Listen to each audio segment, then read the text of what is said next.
was 18 years old when I got married.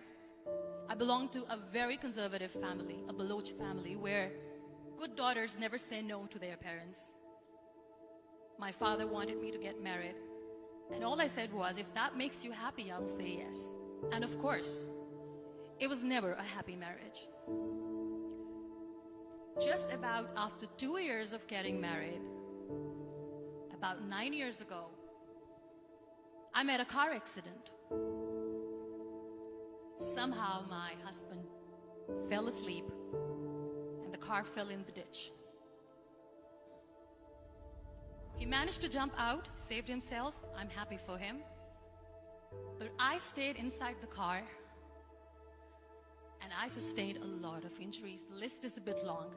Radius ulna of my right arm were fractured. The wrist was fractured. Shoulder bone and collarbone were fractured. My whole rib cage got fractured. But that injury that changed me and my life completely was the spine injury. Many people came to rescue. They gave me CPR. They dragged me out of the car. And while they were dragging me out, I got the complete transection of my spinal cord.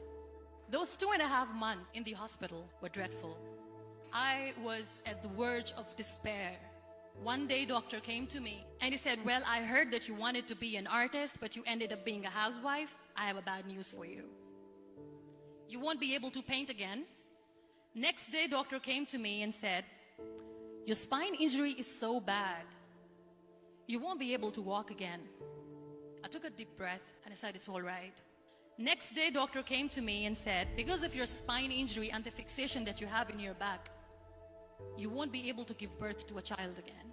That day, I was devastated.